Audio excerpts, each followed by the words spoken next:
I've seen like an example of like basically is kind of like a picture cutout.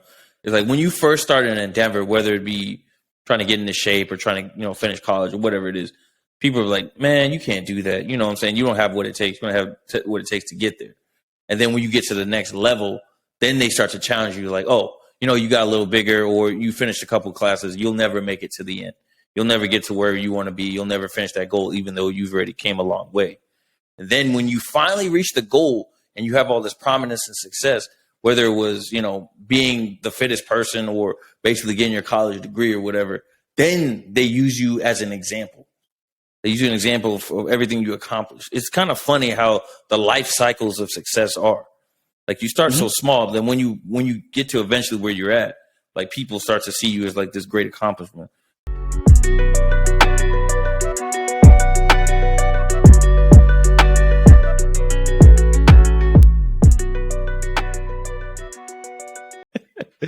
Bro, but did you see that? How do you feel about Michael B. Jordan? Calling that girl out. I guess she was a reporter or something, some kind of media personality. I know everyone's seen that. The red carpet. Yeah, on the red carpet, and he was like, "Aren't you the girl that called me corny?" So just to set it up the right way. So he was being interviewed by some reporter on the red carpet, and coincidentally, they had gone to high school together in Newark. And basically, she was talking to him. She was like, "Oh yeah, we go way back. We go way back." And he was like, "Yeah, did you call me corny, right? Did you call me corny?" And she was like, "No, I didn't do all that. I didn't do all that." And here's the thing too. The funny thing, he's like, "Yeah, what's up? What's up?" Michael B. Jordan was like, basically like, "What's up?" Basically saying like, "You're the one interviewing me. You're the one interviewing me. So yeah, what's up?" Look, my thing is this. I've never been I've always been like a pretty like popular guy, but I've never been like a guy that goes out my way for popularity. I would say I fit into many groups when I was in school. I fit in with the nerds. I fit in with the hood niggas. I fit in with the jocks. I fit in with the band kids. I was like a type of kid. I was the type of Jesus Christ. I was the type of dude that like I could basically fit in wherever I was, right? But I was never that guy. So if we ever got that big or that popular, that famous, like a girl that played me when I was younger, I wouldn't probably react how he would, but I don't blame him from how he reacted. Like if this dude was focusing on his craft, he was focused on where he's trying to be, and y'all made fun of him for that, and now he's one of the biggest stars on the planet. Yes, and you're interviewing him. Isn't it crazy how like life works? The thing is, I didn't realize how young Michael B. Jordan was when he was acting. I never realized because he isn't originally from Chicago, something like that. I'm not sure where he's originally from. I thought it was Philadelphia or something like that. I know he spent some time in Chicago. I want to say, you remember the movie Hardball? Yeah, he acted. He was in that. I was like, what, really? And then he's been acting for a long. I mean, he did Hardball, The Wire, Friday Night Lights. I'm like, damn, he's been acting for a while. And how could you hate on him back then? Because the thing is this, he was called corny by that girl because he would like walk around with like his headshots in school and stuff. Because he started off a model. He started off modeling. And then he slowly got into acting. He would get small roles, but he was slowly getting into acting. But he started off modeling. That's crazy. How you gonna call someone corny for their pursuing their dream? That's ridiculous. Because it's one of those things, right? Where you got those guys rapping, or you got those guys, folks. They like because it's so rare, and it's so like seems like the goal is so unattainable.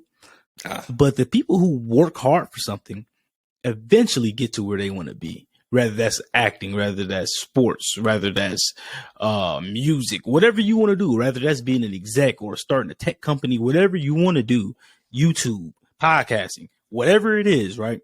Those goals seem so unattainable to the average person because they don't have the mind that you have. They don't have the passion. They don't have the drive that you have. So they look at you like this idiot is just trying to do this. He's never going to make it.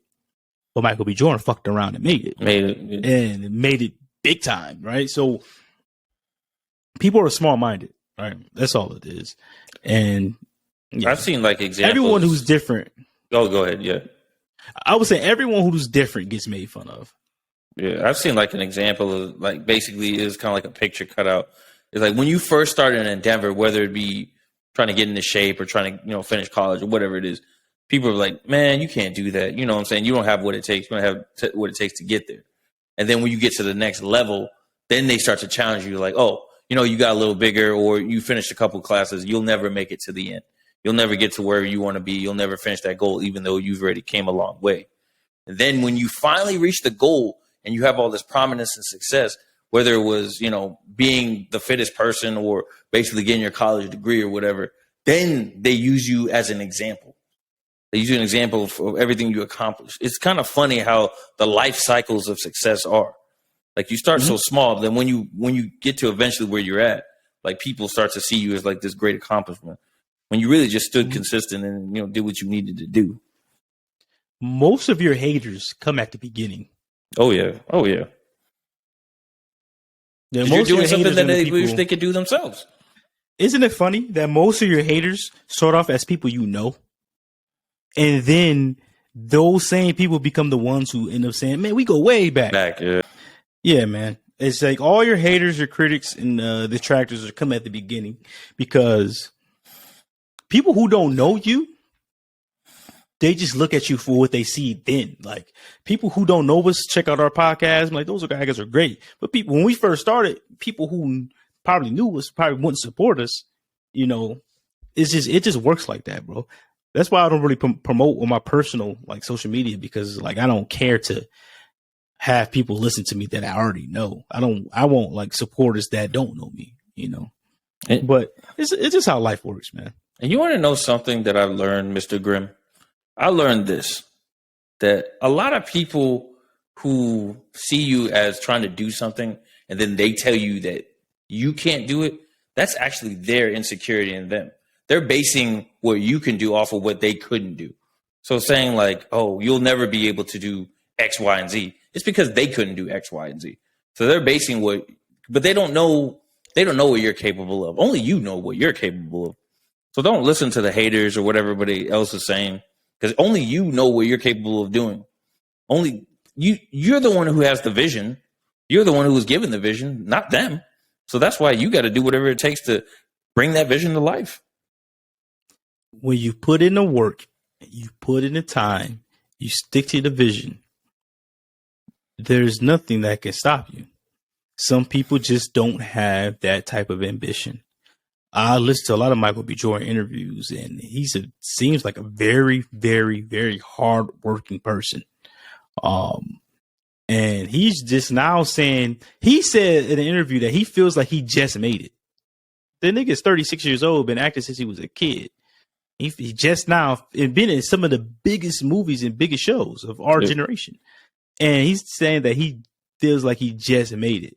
That's somebody who was working the entire time. It wasn't really sitting down trying to enjoy the fruits of their labor quite yet. Stayed humble. But yeah, work, bro. There's nothing. Work ethic is everything, bro. You put the work and the time in.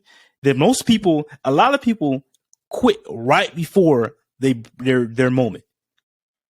A lot of people give up right before they're tired putting the work in.